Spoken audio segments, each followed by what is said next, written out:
A lot of people struggle with making change because they make the change optional rather than certain and deliberate.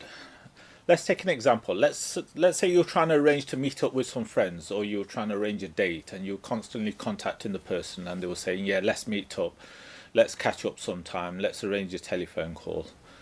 There's no certainty to that commitment. That's totally different to someone saying, "I'll meet you at 7 o'clock at the city centre." Yeah, there's a certain amount of constraint guidelines when you make certainty the definite path to follow. So when you're trying to make any type of behavior change, if you're purely looking at options and you say, "I'll go to the gym to improve my health," or "I'll get started on the house," or "I'll do something," there's just too many variables, and you're giving yourself an out because you haven't fully committed. So I'm going to share with you something that's mentioned in Atomic Habits. He refers to implementation intentions, and it's a matter of bringing certainty to the behavior that you actually want to bring in. And I'll use the gym, or I'll use health or physical movement as an example because that seems to affect a lot of people. Health, looking after our health, looking after our diet, our nutrition, our physical movement. I prefer to call it physical movement rather than exercise because some people are turned off by that word exercise. As long as you're moving in some way, that's going to be beneficial. So we're going to use implementation intentions on this particular area because it was referred to yesterday. Have one of the members who's working really hard. So during the day they're doing all the other activities, work related activities, and then they've scheduled some time in the evening to go to the gym. And during the conversation it was asked, "When are you going?" And they said, "Well, I'll go between 8 and 10 p.m." That's too vague, it's too uncertain. There's no certainty in the commitment to action. Implementation intention looks at it totally different.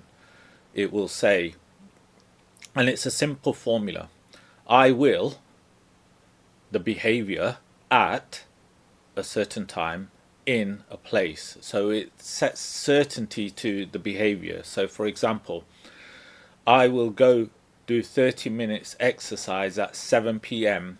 at the gym in the city centre." That's a certain measurable commitment to something without any more thinking required. It removes vagueness and decision fatigue. The quickest way to get tired is constantly juggling, "What shall I do next?" And the brain, the mind, will seek the path of least resistance. It will seek avoidance and comfort over anything that actually helps you push and grow. A lot of the things that are really going to be beneficial for you outside that state of comfort. So for example, if you're saying, "When I wake up at 7 a.m. I will do 10 push-ups in the morning," that's a certain commitment. Now you can apply that same thing to decluttering the room. "At 6 p.m. I will do 10 minutes of tidying my bedroom." That's a certain commitment. If you're speaking with a friend or colleague, or you want to arrange a contact, or especially if you're in business and you're avoiding making telephone calls, "At 2 p.m. I will call so and so to have a discussion about the project," makes it certain. These implementation intentions remove decision fatigue. It tells the brain exactly what you should be doing, when you should be doing it, and if you don't do it, then you can actually really delve into why you're not actually following through. So habits, any type of behavior change, sticks when it's specific, it's visible, and it's tied to a context. If you can put meaning and motivation behind that as well, it makes it even more important. So your call to action: try it today. Pick one behavior that you're going to try and turn into a habit you want to build, and write down exactly when and where you're going to do it.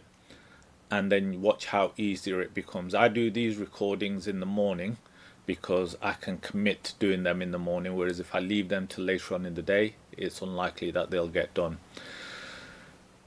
This week's 4 week coaching and mentoring is on avoidance. I think that's going to be my speciality moving forward, because the irony is I'm running the program on avoidance and people are actually avoiding doing the work on avoidance. So straight away they're proving that they can't even complete the worksheets or even post in the WhatsApp group.